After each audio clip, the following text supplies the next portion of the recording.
Welcome back to another episode of the Circle of Knowledge podcast. This is your host, John Kowach Jr.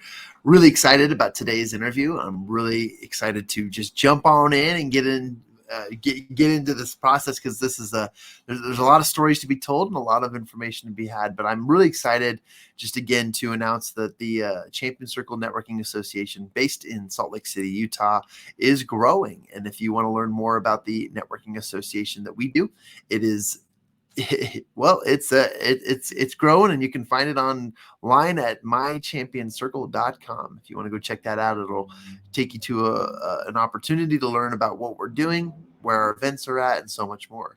But I want to get into today's conversations, because today I'm going to interview an individual who has helped over several thousands of he's let so many people get into medical school and to get placed there. And I wanted to talk more about that. I have the opportunity of interviewing Shirag Shemmassian, and he is the founder of Shemmassian Academic Consulting, one of the world's foremost experts on medical school admissions, college admissions, and graduate school admissions. For nearly 20 years, he and his team have helped thousands of students get into medical school and top colleges using his systematic and proprietary approach, which I'm excited to talk about, to get into. And I'm really excited too, because I have two family members who were brilliantly minded and made it to medical school and did some really cool stuff there. And then my brother and I were more of the athletes, so we didn't go the medical route. But I'm really excited to introduce you guys to Shirag Shemmassian. Shirag, thank you so much for joining me on the Circle of Knowledge podcast today. Hey, thanks for having me, John. It was funny when you were saying Circle of Knowledge and then you said Shemmassian Academic Consulting. I was like, one of these rolls off the tongue a little bit more easily than the other. So that was pretty funny to me. Good tongue twisters, but you and I we're our backgrounds come from several parts of the world that people just don't know how to pronounce it correctly, and I respect that. It's okay, we're used to that. But as I was saying, I have two sisters who went off to medical school. One's just wrapping up her degree, and it's cool and it's refreshing to kind of hear a little bit about you and your background. Mm-hmm. And there was my brother and I. We were the jocks. Well, congratulations to your sisters. Thank you. Yeah. Thank you. I want to pass the mic on over to you, because obviously I've shared a little bit of your bio, but there's so much more to you. And here's the first loaded question, which is, tell us a little bit about how you got here today. What's your background? How'd you get here, and so forth? Why do you do it? And I'm really excited to just dive more into that. Yeah, this is one of those things. This is one of those jobs where I've never heard, an 8-10-year-old, when you ask them, what do you want to be when you grow up, say, I want to be a medical school admissions consultant. I've never heard that. I don't think I ever will. So it's not something you think about when you're a little kid. Certainly not something that I thought about when I was a kid. But really, John, it was born out of necessity, and it grew organically. And what I mean by that is, we were talking before we got on about how I grew up in Los Angeles, and I have immigrant parents, and they handed over to my brother and me what I call the immigrant menu, right, of career options. So you get to be a doctor, a dentist, an engineer, a lawyer, that kind of thing. And my brother and I love the life sciences, and we were drawn to medicine when we were kids, and to good colleges. My parents were always pushing for that. And then we got to the point of high school, and we're like, all right, time for college. What do we do? They're like, we don't know. We didn't go to school here. And we're like, okay. And it was a little bit of a emperor has no clothes kind of situation. And so we had to, learn ourselves how to get into great colleges and, graduate programs and so on. And so we were self-taught. And this was, we're talking in 2022, but I'm talking the days where you had to go to Barnes and Noble if you wanted to learn anything, and pick up a book. And it's kind of funny now. But so, I was self-taught with the process, and I wanted to go to a great school, and I was able to get into Cornell and get, full scholarships and graduate debt free and all that kind of stuff. And along the way, I just started getting a lot of questions from people who had similar aspirations, but didn't know how to do it. And they're like, hey, I heard you got into this school and you're getting these scholarships, kind of want to do those things too. And so started helping people, they're successful, they tell their friend who tells their cousin who, that kind of thing. So it's kind of a little bit contained. And then over time, what ended up happening is I started writing about these topics. I started thinking more about these topics, writing more about these topics. But when I was in college too, I was helping people get into med school. So I was just like developing an interest in this because I wanted to get into these types of programs. Now, so what happened along the way is as I was helping other people and the word of mouth grew, I was like, all right, there have to be some resources, because I find myself sharing similar pieces of knowledge, like foundational knowledge for people, and started blogging about it. And it really just kind of snowballed from there. And as I was helping more people and they were having tremendous success, I was like, okay, I really love this. And this is something that's adding a ton of value to the world. And I just want to help more people with this process. And that's really how I got into it. Again, it was out of my own self-interest. I don't mean that in a negative way, but I wanted to get into grade school. So I learned, helped other people. They got in, it grew, and now we're here. And this is what I do full time. That's amazing. I have to tell you that it's amazing how you take the interest of other people who say, "Hey, I see what you're doing, and I want to learn more about that." And it's fascinating to me. When I was in college, I ended up cash flowing my college experience, and part of the people and the process who helped fund that process for my peers, because they didn't know that there was this thing on campus called the Career Resource Center, and I was like hanging out there every day.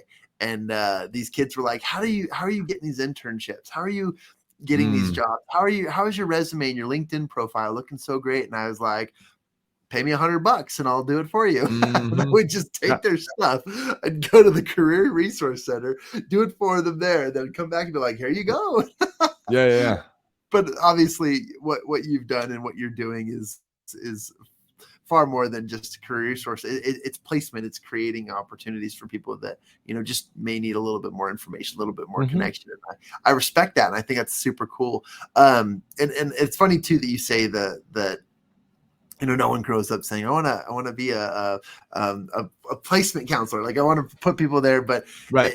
It's amazing what skill sets we develop through our own experiences, and we can turn around. And I think that those who can turn around and monetize and create things from the masterful experiences they've received, that's the kind of people that we need to learn from. And so I'm excited to learn from you today and more of that topic. But diving deeper into what it is that you're obviously doing today, and you're providing those resources for more and more people. What are some of the general questions you get? Like, what are some of the things that people are usually looking for, and what are some resources you obviously provide in response to some of these things? Yeah, I mean, I feel like any expert in any field will probably have a shared experience with what I'll say now. Essentially, people come into calls with me with their resumes and their stats, their GPA and their test scores and all this kind of stuff. And one of the things that people love to ask is, well, what are my chances? Just like that general question. I think they're looking for me to say like 72, but that's sort of an arbitrary number. And really what people are looking to understand is, okay, like I know I have to do well academically. I know that I have to do well extracurricularly, but I don't quite know what's enough. I don't know what good extracurriculars look like. I don't know what stats are sufficient. I don't know what schools I should apply to based on my whole profile. Because in the States, of course, we have holistic admissions where they consider every aspect of your background. This is a very American concept. Something that we take for granted is not practiced around the world. And so we have a lot of families too who, again, their parents are immigrants from India, from Korea, from China, from the Middle East, whatever. And they often say, well, we don't know what this whole like what essays, rec letters, like what's that all about. And so our job is really like, when I hear these questions, I'm hearing questions that are like big questions. What are my chances? Where do I apply?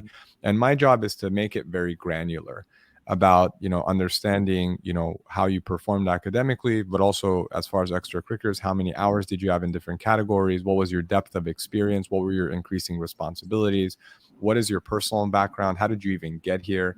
And make sure to identify themes that cut across different experiences, and seeing, okay, what schools does your profile really match with? How do we, write essays in such a way that a school says, aha, that's he's one of us or she's one of us.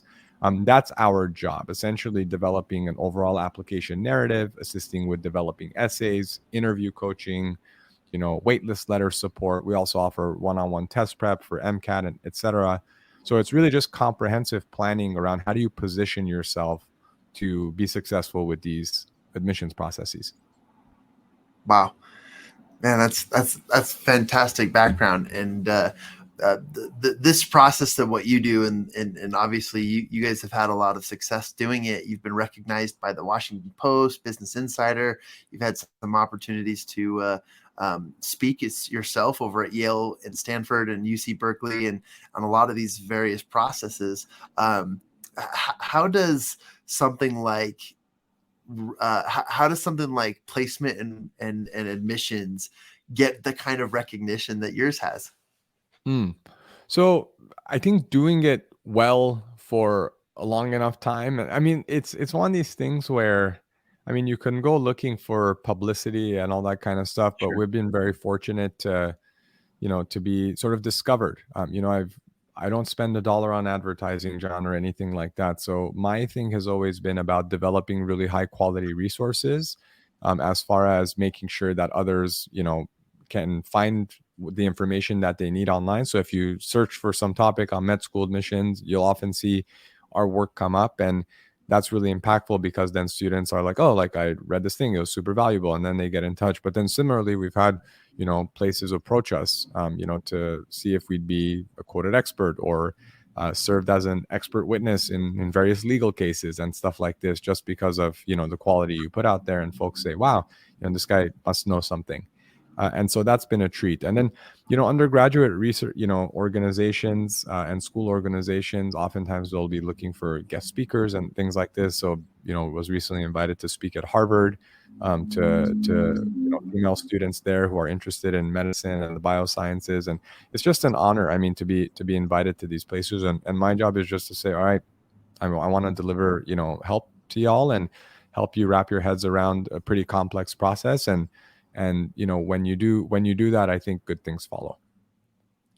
A little pop quiz for my listeners, and I'm just curious because I think I know the answer, but I'm actually hoping that I'll be surprised. For you, Shirag, which group of higher education seekers is more popular for the business and the work that you do?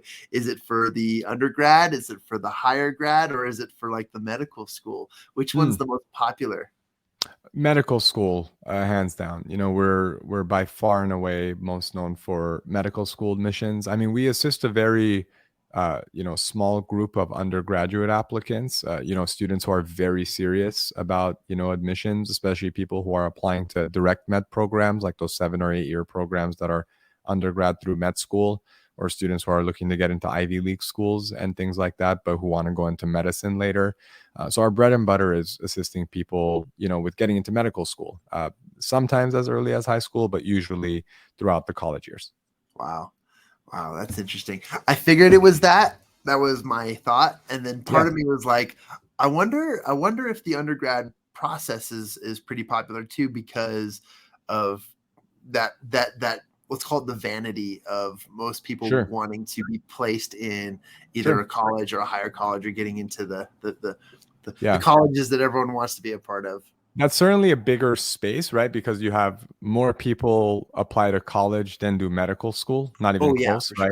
Sure. So it's a much, much bigger space. But, I've decided that I want to become, I want to niche down and become really, really, really expert in a single space or a couple spaces. And that's really, how I like to approach my work. That's wonderful. Well, I before we dive more into that, and I also want to ask you the golden question of what golden nuggets of knowledge would you like to share with our audience today? But before that, just a little bit more about yourself. Like, what are some of your interests, and what do you like to do other than admission counseling and consulting? Sure. So some of it is very linked to what I do, and some of it is not at all linked to what I do.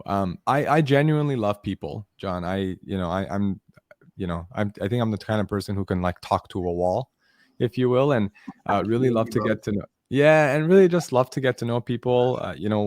One of my favorite parts of the job, in addition to like celebrating people's acceptances and all that kind of stuff, is just literally getting to know them. Where are you from? Where's your family from? What do you like to do? Why do you want to do this work, etc.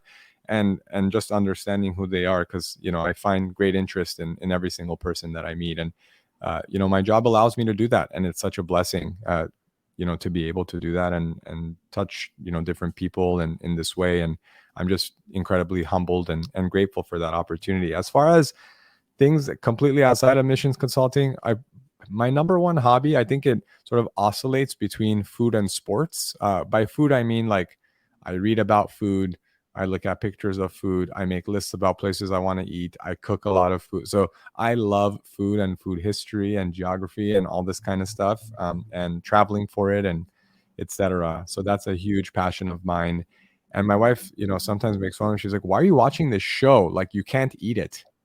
And I'm like, "Yeah, but it gets me excited about X, Y, and Z." She doesn't get it. But anyway, I'm also a big sports fan. I love basketball. I'm a huge Lakers fan, even though I'm kind of embarrassed talking about that today in 2022 about how they're doing. But no, general sports fan. I watch baseball, I watch football, but I'm a big basketball lover. That's awesome. And I have to share, it was something in your bio that really cracked me up, but also made me smile, which was you don't like the word foodie. It's not that you're a foodie, it's that you love food. And that's right. you said that you would travel great lengths and distances to go and have an experience with food, Yep. which in a way is better than a connoisseur. It's a respecter of the arts and a desire for more taste and flavor. Yep. and interest. So I I thought love that was it. really interesting. I love it. Yeah, from the hole in the wall to the upscale and everything in between. I mean, I'm just obsessed. That's what I love to do. And you've probably got some great stories about restaurants or recommendations. It's hard to pick one out of the many categories of different interests, but has there been one experience or one interest that's just like, look, if you're here, go there now and have this meal or whatever? I'm sure you've got more than a dozen or so stories, but I mean, it's so individual. I mean, because like there's a good story, like behind, every like meal and every place and the person who makes it, etc. Like, I grew up in Los Angeles, and oftentimes I find myself recommending, a small like Lebanese Armenian sandwich shop in this corner of Santa Monica and Normandy called Falafel Araks, and it's just like it's the best in this country of that particular thing, which is like, and then there's similar things but there's things like that in San Diego, like Baja cuisine and ceviches and birria and all this kind of stuff, and then also from like the Filipino community in National City and like this area of the Philippines, and just like I just love getting into that sort of thing, and exploring and getting to know like the owners and asking about how they make stuff and then riffing on that at home. And I love that. So if anyone ever wants to get in touch, hey, I'm in this town and I want this kind of dish, what do I do? Like I love answering those questions. But that's awesome. If we ever get together in the future, which we totally should, we'd love that. I'm in San Diego all the time, but yeah.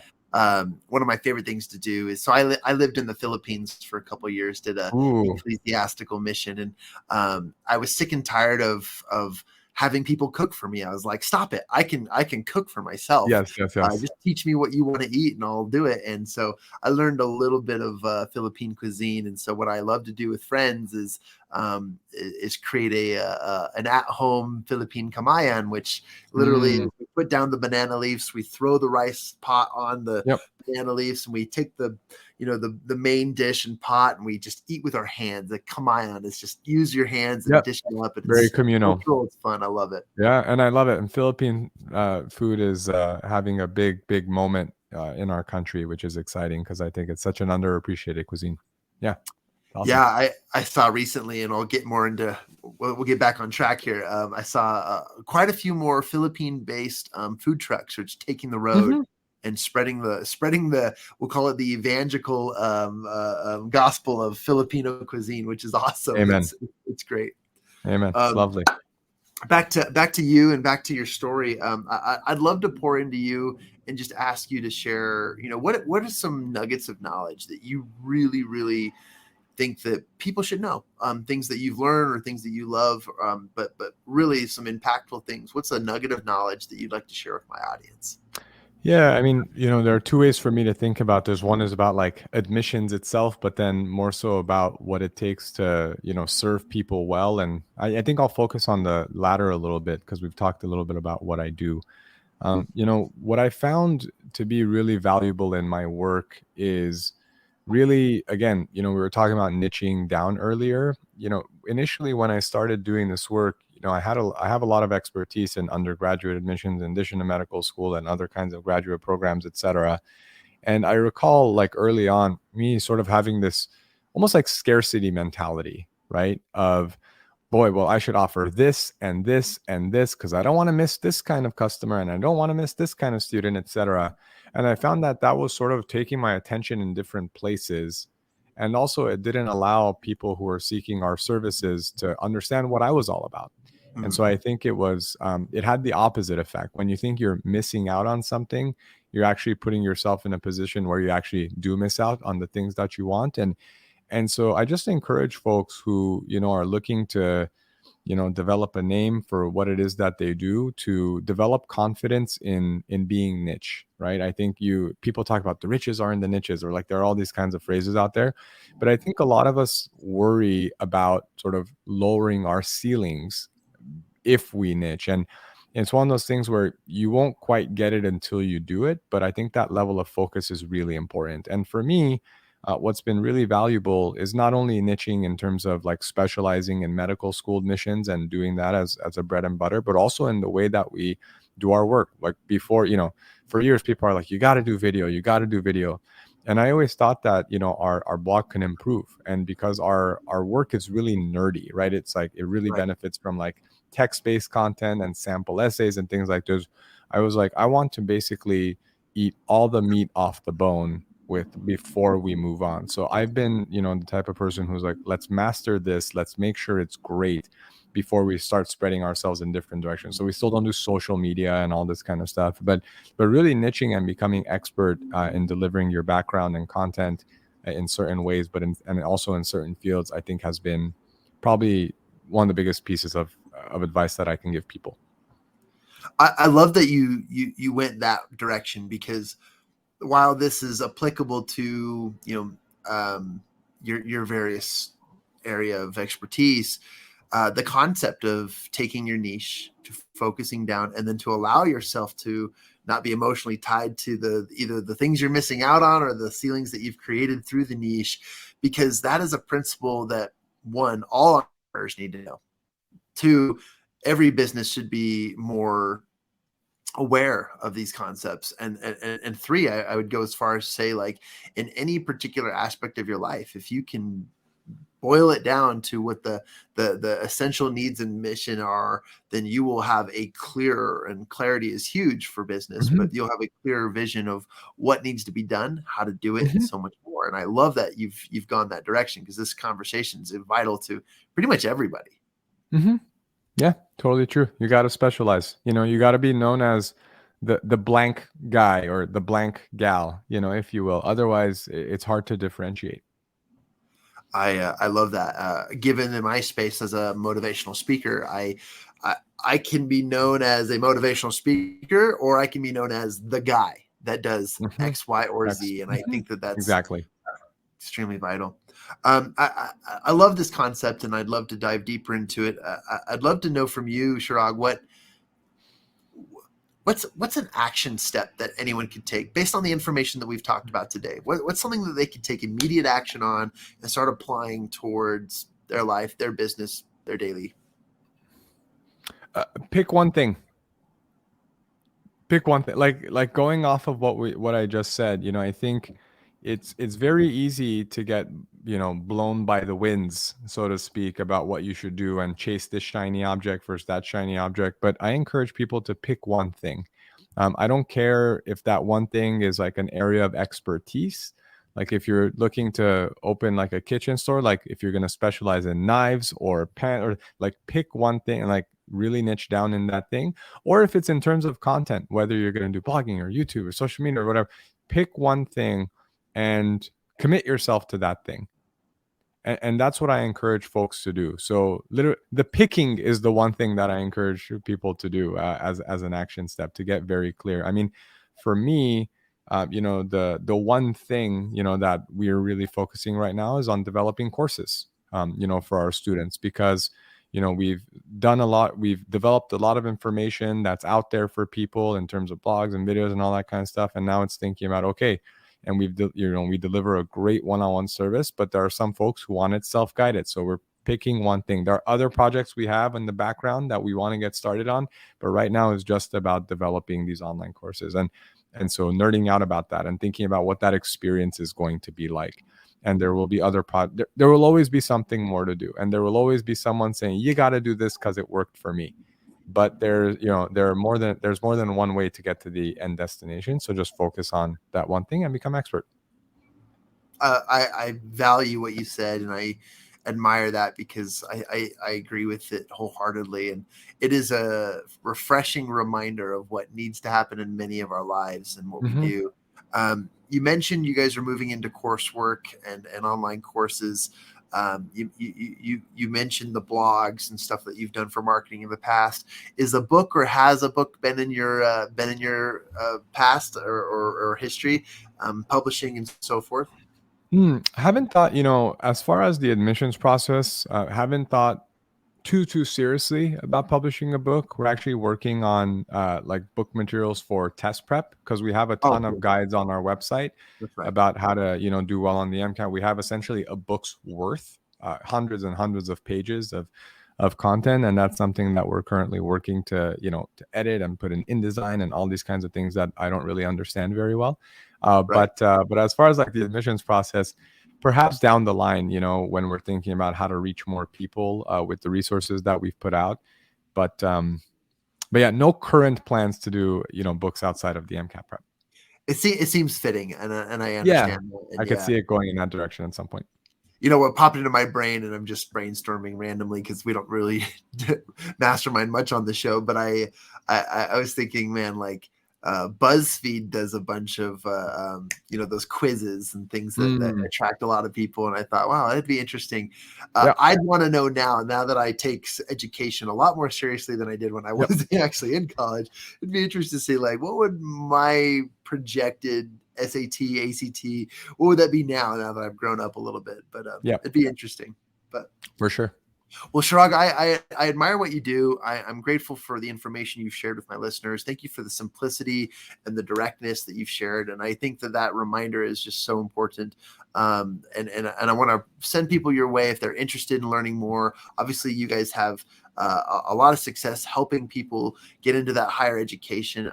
From somebody who's observed my sisters go through the process of med school, I know that their placement was the most stressful part. The second most stressful part was actually passing their courses and clinicals, and the rest of it was easy for them because that's their focus. And I want to send people your way and just make sure that they know that they can connect with you via, and I think I spelled it right. But you did. I was reading it while you were speaking. You got it right. Yeah. I try to. Us weird last name type people, we get each other. We know how to spell. I know. You're like, is that a double M? Yeah, it's a double M. Is that a double? Yeah, yes, I know. We're paying particular attention. We know the life. We sure do. I want to invite my listeners. You guys go and check him out. Visit his website, www.shemmassianconsulting.com, and you can read the same bio that I learned more about him and how we connected and so much more. If you are interested in any opportunities to get into the higher education processes, this is a great consulting opportunity to learn more and to connect and just get the answers you need, because I'm sure they're going to tell you, it's important to do exactly what it is you want. And Shirag is extremely personable and wants to meet you, because that's his passion in life, is to getting to know more and more people. Out of curiosity, is there anything else you'd like to point my listeners to, share with them, or provide any more information? Honestly, you've been so generous, John, in terms of, providing this platform to speak with folks. But no, really, if anyone wants to get in touch, they can just go to the site. There's a contact link at the top right corner of the page, very, very visible. And I would love to help, whatever people are looking to get into, be happy to chat about it.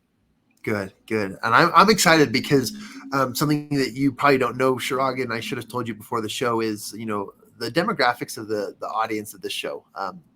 About 60% women, 40% men, mostly are entrepreneurs within the first 3 years of business. And usually they're in that pivotal moment of, okay, we need to scale and move to the 3 to 5 year plan in business, or they're in that position where I think there's a lot more I need to learn right now about what I'm doing, and then they seek the higher education. And so this is actually a really great niche for my listeners to say, hey, this is an absolutely recommendable resource, and I highly want to highlight that and send them your way. So thank you, John. Thank you for sharing that with me.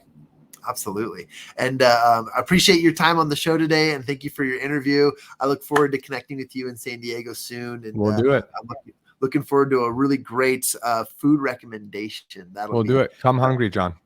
I'm always hungry. I'm an ex-athlete, so there you go.